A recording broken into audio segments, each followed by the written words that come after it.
से देख रहे हैं कि सरकार की चूक हो गई है। सरकार ने जब 370 आर्टिकल हटाया गया था, उम्मीदें बढ़ गई थी। उम्मीदें ये थी कि शायद अब सही हो रहा है। शायद जिन्होंने जिनोसाइड किया था हमारा, जिस वजह से हमारा पलायन हुआ था 1990 में, शायद उन सब लोगों को कटघरे में खड़ा किया जाएगा।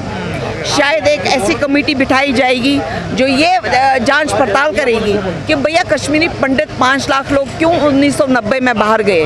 शायद ये भी किया जाएगा कि जिन्होंने hundreds of thousands of कश्मीरियों को मौत के घाट उठाया था, उनको कटघरे में खड़ा किया जाएगा। जैसी स्थिति बन रही है अभी देखा जाएगा तो वैसे ही हो रहा है। अब गिने चुने, अब फर्क ये है कि तब हम लाखों में चले गए, तब हज़ारों में मारे गए।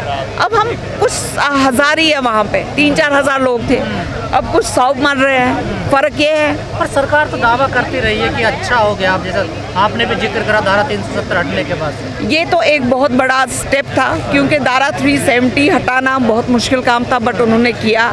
बट धारा 370 अगर देखा जाएगा, उससे जितनी भी पॉलिसीज़ एंड स्कीम्स थी गवर्नमेंट ऑफ इंडिया की, वहाँ पे लागू नहीं होती थी। वो लोग टैक्स नहीं देते थे, जबकि सरकार, भारत सरकार उनको 100% देती थी when it comes to the finance budget, जबकि बाकी स्टेट्स में 60-40 होता था। कश्मीरी एक ऐसा स्टेट है जहाँ पे 100% दिया जाता है, गवर्नमेंट फंडिंग होती है। बट इररिस्पेक्टिव ऑफ दैट, इन लोगों को वो नमक हलाली नहीं है, नमक हरामी है। तो क्या सरकार से चूक हुई है? सरकार से चूक यही हो गई है कि जो हमारे भाई वहाँ पे है, कश्मीरी पंडित भाई, वो फिर भी मौत के घाट उठाए जाते हैं सरेआम। दिन दहाड़े आप बैंक में घुस रहे हो, आप ऑफिसर की मौत कर रहे हो, आप उसको मार रहे हो, उसको बूंद रहे हो सबके सामने, और वॉकआउट भी करते हो। वो सरकार की भूल नहीं है, सरकार की भूल नहीं है। सरकार की जिम्मेदारी ये नहीं है कि वो अपने जो हमारे अपने लोग हैं उनकी सुरक्षा प्रदान करे। अगर सरकार निसमर्थ है इसमें, तो फिर सरकार का रोल क्या है? लेकिन कहा जा रहा है 370 हटने के बाद हालात ज़्यादा बदतर हुए हैं। कुछ लोग ठीक भी बता रहे हैं, कुछ ज़्यादा बदतर बता रहे हैं। ऐसा कुछ नहीं है कि ज़्यादा बदतर और कम बदतर।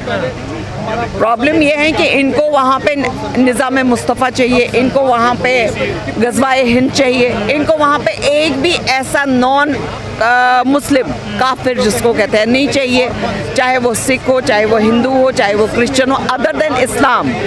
That is what radicalise Islamisation talks about. तो इनको वहाँ सफाया करना है। मैम, ये भी तो कहा जा रहा है कि प्लान करने की जरूरत नहीं है, आपको ऑफिस में ही जॉब मिले, नहीं, वो तो कहते हैं कि डिस्ट्रिक्ट लेवल पे आपको रखेंगे, बट क्वेश्चन ऑफिस के अंदर ही तो मारे गए ना। हम मेरे जो कश्मीरी भाई या हिंदू भाई जो मारे गए हैं, वो तो ऑफिस के अंदर मारे गए हैं। सरकार ने ऐसा पोस्टिंग हुई नहीं, उनकी पोस्टिंग तो दूर दराज ही है ना अभी भी। हाँ, मोस्टली तो वही है। इवन इफ सरकार ने तो कहा कि डिस्ट्रिक्ट लेवल तक उनको पोस्टिंग करेंगे, but then the question is, अगर डिस्ट्रिक्ट मजिस्ट्रेट के ऑफिस में राहुल भट्ट की डेथ होती है, अगर बैंक में प्रॉपरली इस बच्चे राजस्थान के बच्चे की डेथ होती है, 21 साल के बच्चे की, तो फिर सुरक्षा कहाँ पे है? आप कहते हो कि भैया आपको स्ट्रिक्ट मेजर्स, आप कम से कम 3 महीने तक बंद करो, इनको बंद करो। 3G 4G LG को करना चाहिए, ये बंद करना चाहिए। ये जो लोग दहशत फैला रहे हैं घाटी में, कौन लोग हैं? कहा जा रहा है कि ISIS का हाथ भी हो सकता है, पाकिस्तान का हाथ भी हो सकता है, या लोकल लोग हैं ये? देखिए, ISI है या कोई और है या कोई मिलिटेंट ऑर्गेनाइजेशन है, वो छुपे हुए तो नहीं है। ये बीच में छुप जाते हैं जब सरकार थोड़ी टाइट होती है, स्लीपर सेल्स फिर से खड़ी हो जाती है ना। ऑक्टोपस की तरह इनके टेंटिकल्स कहाँ पे फैले हुए हैं, ये समझ नहीं आ रहा। बट सरकार को यही समझना, सरकार का वही काम है। सर्जिकल स्ट्राइक तो हमने पाकिस्तान में जाके की, बट सर्जिकल स्ट्राइक यहाँ पे कर लीजिए। हम तो सरकार से रिक्वेस्ट करते हैं, भैया सर्जिकल स्ट्राइक कश्मीर में करो, निकालो इनको। आपको लगता है सरकार को चिंता है? सरकार कहती है कश्मीरी पंडित वापस जाएंगे, लेकिन अब तो पंडित वहाँ से खुद वापस आ रहे हैं। उम्मीद तो हमें है, सरकार से बहुत उम्मीदें हैं, क्योंकि सरकार ने कुछ ऐसे स्टेप्स किए थे। ऐसे हालात देखते हुए भी उम्मीद है भी, आप उम्मीद पे ही तो दुनिया कायम है। की जा रही है। देखिए उम्मीद पे ही दुनिया कायम है। बट ये हम कह रहे हैं कि अब कश्मीरी पंडित आज के बाद बर्दाश्त नहीं करेगा। अब देर नहीं है कि हमें भी, देखो हम कब तक चुप्पी साधेंगे। आज तक कश्मीरी पंडित को जब पलायन हुए थे 5 लाख गए थे, आज की डेट में हम कुछ हज़ार वहाँ पे थे। ये इतना फॉल्टी था। हम एक्सपेक्ट गवर्नमेंट से करते हैं, तब की सरकार में, मनमोहन सिंह की सरकार में उसने कुछ चंद नौकरियां दी थी, वो नौकरियां भी इतनी फॉल्टी थी। आप कैसे किसी को ऐसे लिखित में लेते हो? ये साजिश के तहत करवाया जा रहा है क्या, आपको लग रहा है? कौन सी साजिश? अभी राजनीतिक मोहरा बनाया जा रहा है। रीज़न कोई भी हो, अगर हमें वो मतलब किसी की मौत किसी कंट्री में, ये इससे लानत क्या है, इससे बुरा क्या हो सकता है कि आप अपने देशवासियों को और उन देशवासियों को जिन्होंने अपना खून दे दिया इस मातृभूमि पे हिंदुस्तान के झंडे के लिए, कश्मीरी पंडित हर हमेशा हमने उस फ्लैग के सामने हम झुके हैं भारत माता के लिए, और उस कश्मीरी पंडित के लिए आप पॉलिटिक्स कर रहे हो। कौन ऐसा पॉलिटिशियन है? उसको तो उखेड़ना चाहिए। बापी मस्जिद में क्या है, शिवलिंग उस पर ज्यादा फोकस कर रहा है। हम उसके अगेंस्ट नहीं है। अब देखिए, आप हिंदुओं की बात करेंगे, ये भारतवर्ष हिंदू भूमि है। आप नर्मदा माता के पास जाएंगे, नर्मदा से थोड़ा सा आगे जाएंगे, वहाँ पे आपको सिर्फ शिवलिंग दिखेंगे। उसका क्या पीछे राज है? हर एक पत्थर शिवलिंग के आकार में आता है। हमारे भारत भूमि हिंदुओं की भूमि थी तो शिवलिंग तो दिखेंगे, चाहे ज्ञानवापी हो कहीं और हो। बट अब ये भी एक मुद्दा है कि 800 साल से मुस्लिम रूल यहाँ पे हो गया। अगर हम हर एक मस्जिद खोलेंगे तो आपको शिवलिंग मिलेगा, इसमें दो राय नहीं है, क्योंकि हिंदुओं की ज़मीन थी, हिंदुओं की भूमि है, और इस हिंदुओं की भूमि में शिवलिंग ही दिखेगा आपको।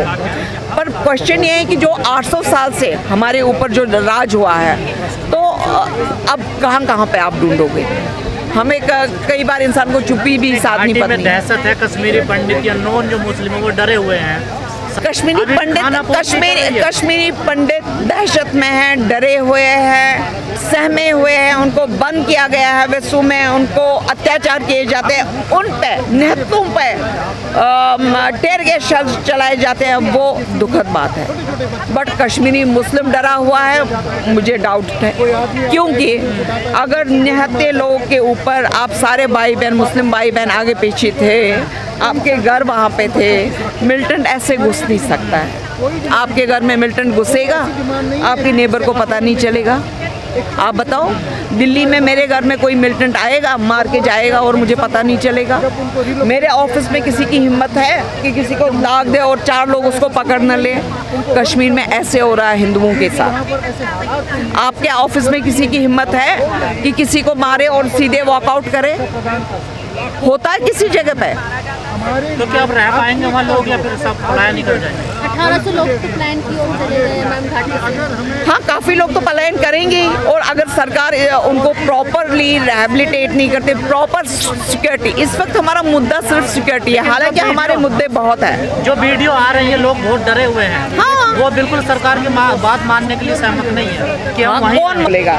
कहाँ उनके माँ बाप, कौन उनकी माताएं, कौन वो बच्चे जो अपने एक मतलब कोई भी आपका मेंबर हो वहाँ पे है ऐसी हालत में, ऐसी परिस्थिति में, जबकि आपको ये नहीं पता है कि शाम तक वो जिंदा रहे या नहीं। कहा जा रहा है एजेंसियों को भी पता था कि ऐसी घटनाएं होने वाली लोगों के पास। अगर कहा जाता है तो हम भी यही मानते हैं सबको पता होगा, क्योंकि ऐसे ही तो वॉकआउट कोई नहीं करेगा।